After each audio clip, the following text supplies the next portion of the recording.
जिस दिन आपको यह महसूस हो गया आपके सामने बिल्कुल 3 बित्ते भर के ऊंचे मंच पर खड़ा व्यक्ति बिल्कुल आपके जैसा है, बिल्कुल साधारण है या आपसे कमतर है, वही व्यक्ति आपको प्रेरित कर सकता है। और आज आपके सामने आपसे कमतर व्यक्ति खड़ा है यहां पर। अभी मान के चलिए, मैंने यूपीएससी की तैयारी के लिए मैं दिल्ली गया था और बिहार, झारखंड, उत्तर प्रदेश में पैदा होने वाला हर लड़का जन्म के साथ गर्भनाल में ही यूपीएससी की तैयारी का पूरा मोटो लेके पैदा होता है। उसको यही बताया जाता है बाद में राष्ट्रपति बन जाना, लेकिन पहले यूपीएससी की तैयारी कर लो। और अगर पहले बन गए तो बाद में कर लेना, लेकिन पढ़ना एनसीईआरटी एक बार, मनोरमा ईयरबुक एक बार पढ़ना जरूर, है ना।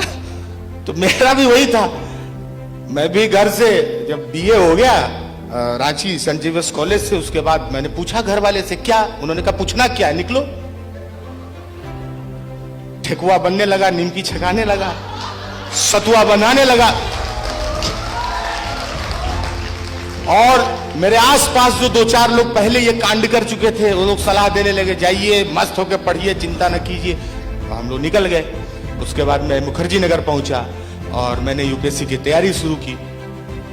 उसके बाद मुझसे कई लोग अब पूछते हैं लेखक बनने के बाद कि यूपीएससी छोड़कर लेखक बनने का विचार कैसे आया। तो मैं उनको बताता हूं, मेरा हुआ नहीं था। अब यहां पर बात है कि क्या मैं यूपीएससी फेल हो गया था? नहीं। जब आप किसी हॉकी के प्लेयर को क्रिकेट के मैदान में उतार देंगे और उससे कहेंगे रन नहीं बना पा रहे हो यार, आउट हो जा रहे हो यार, तुम तो खराब प्लेयर हो यार, तुम्हें तो खेलना नहीं आता है, भाई मेरे हाथ में हॉकी स्टिक दो ना, फिर देखो गोल। तो असल में मेरा यूपीएससी का जो तैयारी था ना, हॉकी के प्लेयर को क्रिकेट का बैट थमा दिया गया था। यहीं पर शुरू होता है असल में आदमी का संघर्ष। पहला संघर्ष कि आप किस काम के लिए बने हैं, इसकी खोज आपको करनी चाहिए। आपको अपना मूल ढूंढना, यही असल में जीवन की यात्रा है। मैं किस काम के लिए बना था, या मैं किस काम में दक्ष हो सकता हूं। मुझ में कुछ तो ऐसे तत्व होंगे ना जो मुझे प्रेरित करेंगे और मुझे उस काम के लिए हुनरमंद बना देंगे। क्योंकि मैं नहीं मानता हूं कि प्रतिभा कोई जन्मजात गुण है, मैं उसको अर्जित भी मानता हूं। मैं किसी व्यक्ति को जन्म के आधार पर आप ये नहीं अंतर कर सकते कि ये व्यक्ति प्रतिभाशाली पैदा हुआ था, जिस दिन पैदा हुआ था आसमान में इंद्रधनुष बना था, जिस दिन पैदा हुआ था अमावस खत्म ही नहीं हो रहा था, ऐसा कुछ भी नहीं। प्रतिभा कई बार अर्जित होती है, वो आपके परिवेश पर निर्भर करती है, आपके आसपास के लोगों पर निर्भर करती है, आप कैसे समाज में जी रहे हैं, आप कैसे परिवार में हैं, आपके घर आंगन का परिवेश कैसा है, इन सब में भी आप नरिश होते हैं धीरे धीरे, है ना।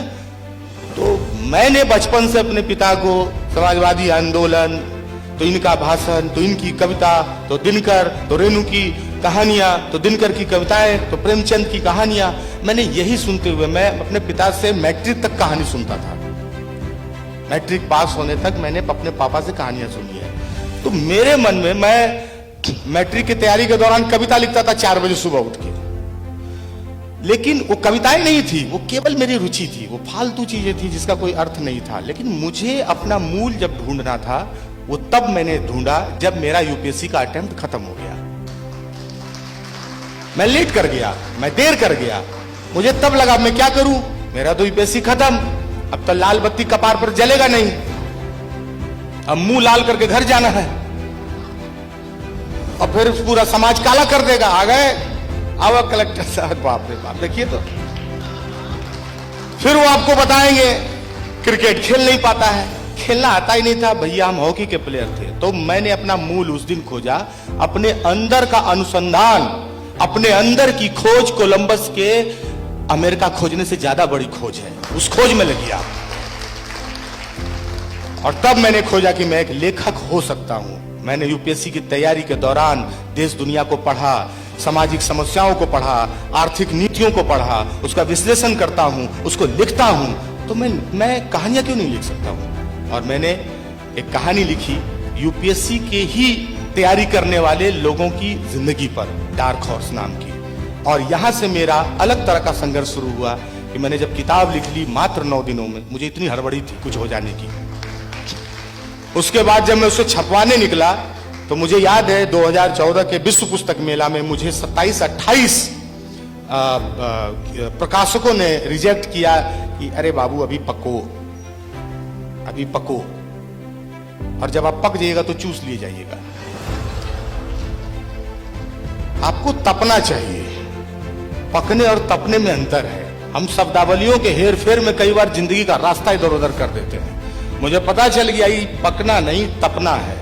जो तपेगा वो दमकेगा, वो चमकेगा, और जो पकेगा वो चूस लिया जाएगा। इसलिए तपने पर ध्यान दीजिएगा। और संघर्ष में जो ताप होता है वो आपको तपाता है, पकाता उकाता नहीं है। तो यहां से शुरू हुआ। मुझे रिजेक्ट किया। किसी ने कहा हिंदी की किताब का नाम अंग्रेजी में है, किसी ने कहा तुम्हारा नाम ही अजीब है, नीलोत्पल मृणाल टाइप का। तो मुझे लगा भाई ये मेरा संघर्ष है। 9 दिन में कहानी लिख ली, उपन्यास लिख लिया, राइटर हो नहीं पा रहे, फंसा हुआ है, मन हदमदा रहा है, उल्टी हो नहीं रहा, हो जाए राइटर, हो जाए, होइए जाए। तो वहां से जो है उकता के मैंने सोशल मीडिया पर पोस्ट डाला कि मैंने राइटर बनना चाहा था, किताब तो मैंने लिख लिया, मेरी जिम्मेदारी थी, मुझे कोई नहीं छाप रहा है, अब मैं अपनी किताब खुद से पब्लिश करूंगा, मुखर्जी नगर में अपने दोस्तों के साथ ठेले पर बेच लूंगा। ये पोस्ट है मेरा। और मैं मुखर्जी नगर के एक प्रिंटर के पास गया, मैंने एक किताब अच्छे प्रकाशक की काशी एक किताब मैंने ली। मुझे लगा कि मेरी किताब की मोटाई इतनी होगी, और मैंने कहा भैया इस किताब को, ऐसा किताब छापने का एक किताब का कीमत कितना लगेगा? उसने मुझे बताया कि 40 से 42 रुपया। मैंने 500 किताब छापो, 3 दिन में राइटर बनाओ, बात खत्म। उसके बाद मुखर्जी नगर का प्रिंटर, उसको मैंने 2000 रुपया एडवांस दिया था। जब मैं राइटर हो गया वो मुझको कह रहा था आपका पैसा बाकी है। मैंने उसको प्रूफ रीडिंग किया, पैसा दीजिए। वो सब अलग झगड़ा है। फिर उसको बताया कि नहीं हम ठीक ठाक राइटर हो गए, झगड़ा मत करो हमसे, दुकान घेरवा लेंगे, वो अलग मैटर था। लेकिन उसके बाद जब मैंने यही बात फेसबुक पर डाली तो एक व्यक्ति ने, एक लड़के ने मेरी उम्र के मुझे मैसेज किया कि एक बार आप मुझे किताब पढ़ने को दीजिए। तो मैंने कहा कि आप छापेंगे? कहा कि नहीं, हम पब्लिशर बनना चाहते हैं। यार ये आदमी मिल गया मुझे, मैं लेखक बनना चाहता हूँ, पब्लिशर बनना चाहता हूँ। उसने भी अपना मूल खोजा, मैंने भी अपना मूल खोजा, यही गई यात्रा। यहां पर कोई विक्टिम होने की बात नहीं है। मेरा कभी कपार नहीं फूटा, मैं भूखे नहीं दौड़ रहा था दरियागंज या पुस्तक मेला। मैं छोला भटूरा पहले घुस के खा लेता था पुस्तक मेला में। लेकिन मेरा संघर्ष यह था कि मैं बतौर लेखक भटक रहा हूं, कोई मुझे मान्यता देने के लिए तैयार नहीं है। सोशल मीडिया उस वक्त मेरे लिए बहुत कारगर साबित हुआ। वो लड़का और मैं दोनों सीपी में कनॉट प्लेस रिवोली सिनेमा के बगल में हनुमान मंदिर के पास मिले।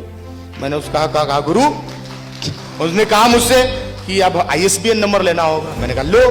कहा पैसा हम नहीं देंगे, इसी के लिए तो छप नहीं रहे थे तब तो छप ही जाते।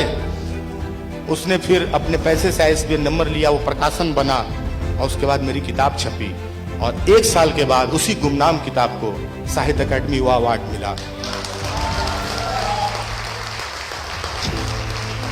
और यहां पर 2 बातें हैं। एक बात कि आपने जब अपने मूल की खोज कर ली तो फिर उस पर भरोसा कर लीजिए, क्योंकि वो अनुसंधान अचानक से नहीं आया था। मैंने दिल्ली उतरते किसी को देखकर लेखक बनने का नहीं सोचा था। मैंने 4 किताबें, 4 उपन्यास पढ़ के लेखक बनने का नहीं सोचा था। 7, 8, 9 साल की यात्रा थी मेरी जिसमें मैं लिखता था।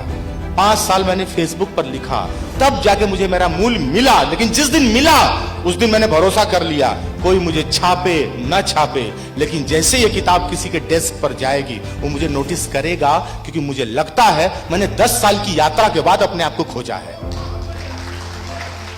तब खोजा है। हो सकता है उस खोज में मैंने सोने का खदान खोदा हो, उसमें से मिट्टी निकल आए, हो सकता था। लेकिन मैंने उस एरिया को खोजने में 10 साल लगाया था, तो वो इतना भी बंजर नहीं हो सकता था कि मैं उसमें अगर फावड़ा मारूं तो कोई फसल ना उगे, और वो उगा। और उसके बाद मेरे जीवन में एक ऐसा भी वक्त आया, मैं मुखर्जी नगर में खड़ा होकर सोचता था। 2 बातें मैंने सोची थी। एक ये कि इस सिनेमा हॉल में मेरा फिल्म लगेगा कि नहीं कभी, पत्रा सिनेमा हॉल में। दूसरा कि मैं जब प्रश्न पत्र पलटता था कभी, तो मैं सोचता था कि क्या कभी मैं इसका हिस्सा हो सकता हूं, और जीवन में पहली बार मुझे लगा कि प्रश्न जिससे भागते रहे जिंदगी भर कि हे भगवान ये आता नहीं है, ये आता नहीं है, वो भी जिंदगी में इतना रोमांचित करने वाला और इतना खुशी देने वाला प्रश्न आपके सामने कभी सवाल आता है। जब मैंने एक बार एक प्रश्न पत्र में देखा कि निम्नलिखित में से इस किताब के लेखक कौन है, जिसका जवाब मैं खुद था। तो जीवन में मैं यही मानता हूं कि जिस दिन आपने अपना मूल ढूंढ लिया उस दिन आपके लिए रास्ता आसान हो सकता है। और दूसरी बात, संघर्ष को कभी विक्टिम होकर मत देखिए। आपका मंजिल जितना विराट होगा बॉस, जितना विराट मंजिल होगा उतना लंबा रास्ता होगा। धैर्य रखिए। अगर आप छोटा मंजिल है कि यहां से हमको रेलवे स्टेशन जाना है तो 15 मिनट में पहुंच जाइएगा, लेकिन आप सोच रहे हैं कि यहां से हमको मुकामा जाना है तो उकताइए मत। बेगूसराय जाना है तो उकता कह रहे हैं, कैसे पहुंचेगा 15 मिनट में? टाइम लगेगा ना। तो हमारी पीढ़ी के साथ क्या है कि हम मोटिवेशनल स्पीकर को देख के अपना गति बढ़ा देते हैं, तुरंत हो जाएगा। देखा ये लड़का को, यहां से हम लोग को ये सोचना होगा कि हमें अपनी यात्रा सजग होकर धैर्य के साथ करनी है। और ये बिल्कुल नहीं सोचना है क्योंकि आपके आसपास जरूरी नहीं है कि वैसे ही लोग हों जो आपको प्रोत्साहित करें। कई बार अब तो सोशल मीडिया का दौर है, हर एक पोस्ट, हर एक विचार के बाद हतोत्साहित करने वालों की एक फौज है, लेकिन प्रोत्साहित करने वालों का भी एक समूह है। ऐसे समय में जहां सब कुछ अराजक दिखता है, यहां सुख और उत्सव भी अराजक दिखता है, लोग खुशी में इसे बनाते लगता बम पटक देगा। 1 जनवरी को निकल जाइए तो लगता है कि भगवान युद्ध हो गया, गृह युद्ध छिड़ा हुआ है रोड पर। तो जहां उत्सव भी इतना अराजक है, वहां पर धैर्य के साथ अपने लक्ष्य को साधते हुए आगे बढ़ना ये थोड़ा कठिन काम तो है, खास करके हमारी पीढ़ी के लिए। लेकिन मुझे लगता है कि हमारी पीढ़ी को अपने आप पर भरोसा, और दूसरा बात कि हम लोग जैसे परिवेश से हैं, देखिए मेरा ये पुखराज, मूंगा, मोती, ये सब घर से जख बाबा, अक्षत, चावल, भभूत, ये सब साथ लगा के भेजा गया था, पूरे पैकेज में दिल्ली भेजा गया था हमें। ठीक है, ये आपको भी भेजा जाता होगा, आप भी पटना आए होंगे तो इस पूरा पैकेज लेके आए होंगे, है ना। सोमवार को मेरा एग्जाम भी हो तो मेरी माँ तो यही कहेगी सुबह उठ के नोट्स दोहरा लेना, ये तो नहीं कहेगी पहले डाल लेना जल। तुमराम जानते हैं तुमको वही पास करा सकता है ना। तो ऐसी स्थिति में भाग्य पर विश्वास तो हमें हमारे परिवेश से मिला है, लेकिन मैं मानता हूं कि आप में से कई लोगों को दुनिया कहती होगी या आपका ही ज्योतिष कहता होगा कि आपके भाग्य में कुछ नहीं है।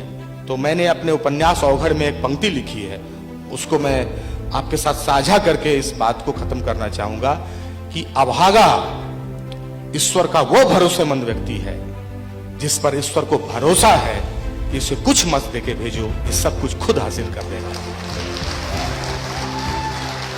दूसरी बात कि जिसके भाग्य में कुछ नहीं है सब कुछ उसके हाथ में है। और तीसरी बात कि अभागा भाग्यशाली व्यक्ति ईश्वर के सहानुभूति का पात्र है और अभागा ईश्वर के लिए श्रद्धा और सम्मान का पात्र है, आप पर वो भरोसा करता है बॉस। तो अपने आप पे भरोसा रखें, अपने काम पर भरोसा रखें। और एक सपना मेरा पूरा हुआ कि मैं प्रश्न पत्र में आया, और मैं बहुत जल्द शायद किसी टेडेक्स में ये साझा करूं, जो कि 2-3 दिनों में ही संभव है कि डार्क हॉर्स पर मूवी के लिए भी साइन होने वाला है मेरी किताब पर, और मैं बत्रा प्रो सिनेमा भी देख लूंगा। और ये यात्रा केवल भरोसे की यात्रा है, क्योंकि वो भरोसा, वो जो मूल है, जो आपकी दक्षता है, जो आपका कौशल है, वो आपने एक वक्त लेकर पाया है। तो कर्म पर यकीन और एक अज्ञात शक्ति पर भी आस्था रखिए, लेकिन सबसे ज्यादा भरोसा आप अपने पर रखिए, क्योंकि गीता में भी कहा गया है कि देह इसलिए मिला है कि तुम कर्म करो।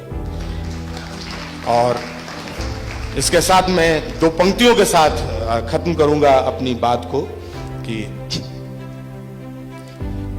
एक कवि भी हूं तो ये मोह मैं क्यों छोड़ूं टेडेक्स के मंच पर, तो इसको भी मैं दे ही दूं। जितने लोग हैं उनके भी सर डाली दू सर।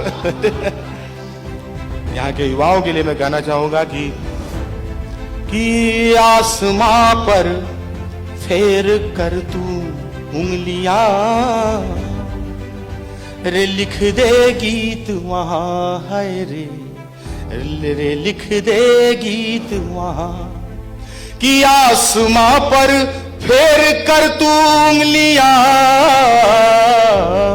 रे लिख देगी तू वहां, हार की छाती पे चढ़कर बैठ जा, रे लिख दे जीत वहां, है रे लिख दे जीत वहां।